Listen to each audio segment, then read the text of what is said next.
이제 우리가 괴로움에 대해서 많이 이야기를 해봤습니다. 그죠? 꼭 나한테서 일어나는 원인 때문에만 괴로움이 일어나는 게 아니라 타인, 딴 사람 때문에 또 내가 괴로워질 수가 있는구나 라고 하는 것들, 이러한 것들도 있을 수가 있다. 이제 제 이야기를 하나 하면, 예를 들면 우리 도반 같은 경우에 아주 그냥 스님으로서는 스님답지 못한 스님인 처럼 보이는데, 그러한 스님이 이제 큰절 주지를 나갔다라는 소식을 들었을 때, 그때 저도 순간적으로 어떠한 괴로움의 마음이 일어나더라고요. 근데 그게 정말 모든 괴로움은 내가 잘못해서 내가 저것을 탐하기 때문에 일어나는 게 아니라 남과 비교할 때도 일어날 수가 있구나 라고 해서, 여기에 우리가 행복해지려면 첫째, 남과 비교하지 않을 때 우리가 행복해질 수가 있겠구나 라고 생각을 해봤습니다. 실제로 특히 이제 여성분들 이제 동창회 갔다 오면 그날 저녁은 신랑들이 이제 죽는 날이라 그러죠. 갔는데 내보다 공부도 못하고 얼굴도 못생겼던 애가 누구 잘 만나서 하면서 이제 막 이야기를 한다고 합니다. 그러면 자기도 괴롭고 듣는 신랑도 괴롭습니다. 저는 이번에 그거를 정말 굉장히 많이 깨달았고 반성도 많이 했습니다. 절대 남과 비교하면 안 됩니다. 남과 비교하면 즐거움보다는 괴로움이 더 많이 일어납니다. 우리 마음의 특성상 내보다 못한 것은 눈에 보이지가 않습니다. 예를 들면 지금 현재 내가 이렇게 강의를 하고 이렇게 다니고, 그리고 작은 보교소지만 이렇게 보교소를 운영하고 있는 것을 부러워하는 도반들도 있습니다. 그런데 그런 도반들이 저를 보면 부러워하는데, 저는 또 그런 도반들은 뒤로하고 항상 위만 쳐다보고 비교를 했구나. 비교를 할 때는 꼭 비교를 해야 된다면 위만 보고 비교를 할 게 아니라 아래로도 보고도 비교를 해서 마음의 평정을 찾는 것이 중요하다. 이것이 우리가 또 행복하게 살아가는 하나의 방법이 아니겠느냐 해서 하나 적어봤습니다. 그리고 또 하나 중요한 게 있습니다. 항상 지금 내 삶에 만족하고 감사하고 지금 이대로 행복한 나를 마주하기입니다. 아까 보살님께서 말씀하셨다시피 난 이 정도 내보다 더 못한 사람들도 많은데 내 그러게 내 팔자에 이 정도 하면 이라고 그렇게 하는 것, 지금 삶에 만족하고 감사하는 마음 때문에 그런 생각이 드는 겁니다. 내 삶에 만족을 하지 못하는 사람은 끊임없이 욕망이 일어나고 탐욕이 일어나서 절대 만족하고 감사할 줄 모릅니다. 근데 내보다도 못한 사람들 많은데 라고 생각을 한다는 게 바로 내 삶에 만족하고 감사하며 살아가고 있는 겁니다. 그래서 우리가 괴로움을 극복하는 방법에 진짜 중요한 게 남과 비교하지 말 것. 이건 저도 이번에 많이 깨달았습니다. 저는 모든 괴로움이 나 때문에 내 마음에서 내 스스로 일어나는 줄 알았는데 그게 아니고 타인 때문에도 일어난다는 것을 정말 알았습니다. 그래서 절대 남과 비교하지 말기, 그리고 현재 내 삶에 감사하고, 그리고 지금 현재 있는 그대로의 행복한 나를 가끔 가다가 한 번씩 만나보기. 그래서 그래, 혹시라도 내가 지금 뭔가 잘못하고 있는 것은 아닌지, 난 지금 스스로 행복한지 아니면 괴로움이 일어나는지, 꼭 눈을 감고 앉아서 명상만이 명상이 아닙니다. 이렇게 한 번씩 자기를 돌아보는 이러한 시간을 가질 때, 이럴 때가 바로 행복할 때입니다. 그리고 이 자존감 느끼기인데, 이게 대부분 다 좀 부족한 부분이 좀 많은 것 같아요. 예를 들면 자기가 자기를 사랑할 줄 모르는 것 같아요. 예를 들면 자존감이라고 그래서 막 내가 잘났다, 프라이버시 이런 거라기보다는 자존감은 자기를 사랑하는 겁니다. 아, 내가 뭐 이만큼이 어떤 능력, 어빌리티하고는 또 다릅니다. 어떠한 능력이 있어서 자기를 사랑하는 게 아니라 항상 자기 자신한테 고맙다라고 한번 해보십시오. 그러면 상당한 변화가 일어납니다. 예를 들면 아침에 일어나서 오늘도 아침에 좋은 기분 좋게 일어났네. 그리고 이제 자기랑 한번 대화를 하고, 그리고 이제 어떤 일을 할 때 저녁에 자기 전에도 오늘 하루 참 이렇게 잠깐 생각해 보면서 오늘도 내가 하루 참 뭔가를 잘 지냈구나, 아니면 잘 못 지냈으면 잘 못 지내는 대로 이렇게 해서 자기 자신과의 대화를 하는 시간을 가져보는 게 괴로움을 극복하는데 아주 좋은 방법이 된다고 그렇게 이야기를 합니다. 그래서 자기 자신을 사랑하는 것, 꼭 남이 나를 사랑해 주기를 기다릴 필요는 없습니다. 내가 먼저 나를 사랑해 주면 됩니다. 남이 나를 비록 험담을 하든 뭐를 하든 나는 받지 않으면 되고, 부처님께서 왜 그런 이야기 있지 않습니까? 부처님 당시에도 육사 외도들이 부처님을 굉장히 비방을 많이 했습니다. 그때 부처님께서 하신 말씀이 있습니다. 나는 받지 않았다. 너희들이 하는 비방을 나는 받지 않았으니까 선물을 줬을 때 그 선물을 받지 않으면 그 선물은 누가 가져갑니까? 준 사람이 도로 가져가죠.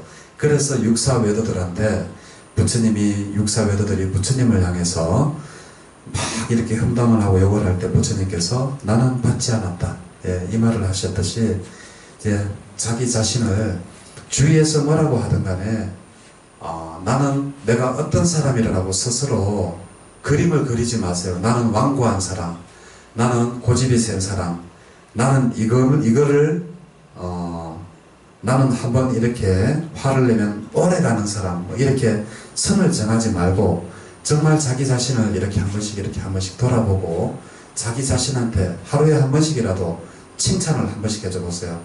야, 오늘 그래도 네 오늘 빨래도 많이 하고 오늘 뭐 뭔가 좀 뿌듯하네 라고 생각하는 순간에 행복한 감정이 듭니다. 그래서 우리가 행복해질 때 만족하고 남과 비교하지 말고 자존감을 느끼고, 그리고 또 하나 더 한다면 자기 개발이 굉장히 중요하다고 합니다.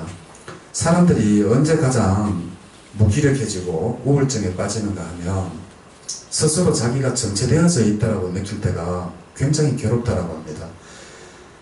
자기가 정체되어 있다는 말은 뭔가 하면 다른 것들은 전부 다 이제 앞으로 나아가는데 자기 혼자만 제자리에 있는 듯한 느낌입니다. 그래서 꼭 잘 안 해도 됩니다. 잘 안 해도 되고, 여기 노래나 그리고 서예 그리고 다른 취미를 가져서 이렇게 끊임없이 자기 개발을 하는 게 중요합니다. 그래서 저도 노래방 마이크 하나 샀습니다. 2만 몇천 원인 가지고 이제 여기 저녁에 있으면서 노래방 마이크 잠깐 좀 보여드릴까요? 노래방 마이크 하나 사서 중국제인데 2만 몇천 원인데 아주 좋아요. 이렇게 해서 노래도 짱짱하게 나오고, 이제 그런 것들도 내가 노래를 불러서 뭐를 하겠다가 아니라 그냥 이렇게, 특히 이제 여기 절에 혼자 있다 보면 어떨 때는 하루 종일 혼자 있을 때도 있습니다. 그러면 즐거웠던 마음도 괜히 이렇게 우울해지고 이럴 때가 있습니다. 그럴 때 해가지고 켜고 일단 노래방 어플을 열고 해서 노래를 한 곡 하고 나면 기분이 싹 좋아집니다. 그래서 끊임없이 자기 개발하고 하는 것도 하나의 행복해지는 비결이 된다. 행복해지는 방법이 된다. 그리고 또 하나, 이게 정말 중요합니다. 현실에 속지 않아야 됩니다. 이 현실에 속지 않아야 된다는 것은 뭔가 하면 대부분 사람들이 이야기를 합니다. 나는 돈만 많으면 난 행복할 거야. 정말 돈만 많으면 행복하다고 하면 그 로또 당첨되는 사람들 있죠. 그 사람들 그 불행하다는 이야기 많이 들어봤죠. 그죠? 예, 그렇습니다. 우리가 현실에 속지 않는 게 이게 정말 중요합니다. 대부분 다 생각합니다. 나는 돈만 많으면, 좋은 직장만 가지면, 명성만 가지면, 명성이 높으면. 근데 좋은 직장을 가졌던 사람들도 과연 행복할까요? 난 요즘 젊은이들 보면서, 젊은 청년들 보면서 왜 굳이 그렇게 물론 공무원들 안정되고 좋죠. 옛날에는 우리 때만 해도 하라고 그래도 하지도 않던 직업이 바로 공무원이었습니다. 공무원 하면 장가도 잘 못 갔어요. 그 당시. 그렇게 하찮게 여기던 직업이 왜 이렇게 지금 인기 직종이 되었는가? 가만히 생각해보면 안정적이라고 사람들이 이야기를 합니다. 나의 발전성이나 나의 뭐 그러면 뒷전이고 우선은 가장 안정하다, 안정되게 가고 싶다. 그것 때문에 지금 공무원이 인기가 많은 것 같습니다. 그런데 안정적인 삶을 산다고 과연 행복할까? 네? 현실에 속지 않는 겁니다. 공무원들한테 직접 물어보면 그 사람들이 어떠한 내가 공무원 생활을 하면서 느끼는 행복감을 느끼고 사시는 뭐 공무원 분들도 있을 겁니다. 간혹 가다가. 그렇지만 대부분 의미 없이 출근해서 그냥 매일 자기 하는 일에 그냥 사인하고 타입 붙이고 아마 그것도 올해도 할 일도 없을 겁니다. 요즘 공무원들이 많아져서. 그렇게 하고 거기에 무슨 자기 애가 생기고 자기 개발이 생기고 거기에 무슨 행복감이 들겠습니까? 단 하나 안정스럽다는 것밖에 없는데 안정은 행복이 아닙니다. 안정하다고 행복하다고 생각하면 그건 정말 잘못입니다. 예를 들면 돈만 많으면 행복할 거라고 생각하는 거랑 똑같은 게 바로 안정되면 좋은 직장을 가지면 행복할 거야 라고 생각하는 거 정말 잘못됐습니다. 그래서 저는 이 영상을 보는 젊은이가 있다면, 청년이 있다면 그렇게 한번 이야기해 보고 싶습니다. 안정된 삶보다는 자기가 원하는 일을 하면서 그 길이 비록 험난하고 때로는 실패를 가져오더라도 거기에 더 많은 행복이 있을 거라고 저는 확신을 합니다. 예. 왜? 자기가 좋아하는 일, 자기가 하고 싶은 일을 해봤기 때문에 거기는 행복이 따라옵니다. 비록 실패를 하더라도 거기는 행복이 있지만 의미 없는 삶, 무미건조한 삶은 절대 행복을 줄 수가 없습니다. 그래서 우리가 현실에 속지 않으려면 돈만 많으면 행복할 거야? 아닙니다. 돈은 하나의 수단입니다. 내가 예를 들어서 자, 집이 없으니까 집 한 채 있으면 좋겠다. 물론 돈이 해결해 줄 수 있습니다. 그렇지만 집을 가진다고 해서 그 자체가 행복은 아닙니다. 그죠? 작은 기쁨은 될 수가 있겠죠.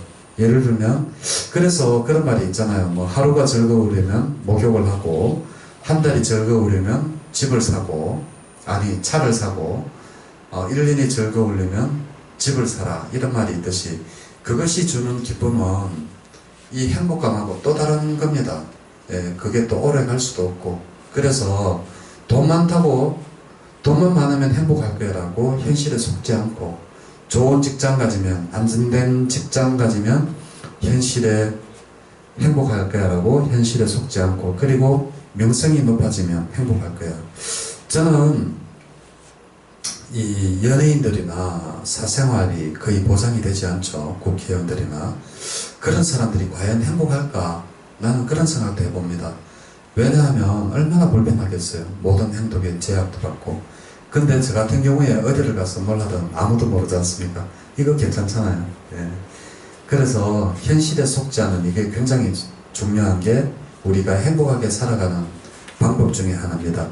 돈만 많으면 안정된 직장만 가지면 명성이 높으면 행복할 거야 라고 현실에 속지 않는 게 바로 우리가 행복하게 살아가는 방법입니다.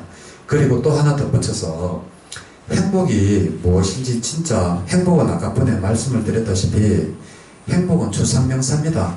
그래서 어떠한 실체가 없는 거거든요. 그럼 우리가 행복하게 살려면 도대체 어떻게 해야 되느냐? 첫째, 행복이 뭔지를 알아야 됩니다. 내가 진짜 행복이라고 생각하는 게 뭔지를 대부분 다 모르고 있습니다. 우선 저부터도 하고 싶은 거 했고 그것이 이루어지면 행복해질 것 같은 느낌이 드는 것들은 몇 가지가 있습니다. 예를 들면 뭐 포교를 열심히 해서 진짜 기복 불교 말고 정말 부처님 가르침을 한번 많이 알리고 싶은 그러한 생각도 있고 그런 것들이 이루어진다면 난 행복할 거라고 생각을 하는데 그 자체가 과연 행복이 내한테 될 수 있을까? 그럼 참 한번 행복이 뭔지 내가 바라는 행복이 무엇인지 추상명사이기 때문에 답은 없다고 그랬습니다. 이거를 각자 찾아보는 게 행복해지는 방법이 아닐까라고 생각을 해봅니다. 자, 오늘 여기에서 마치도록 하겠습니다. 자, 수고했습니다. 예.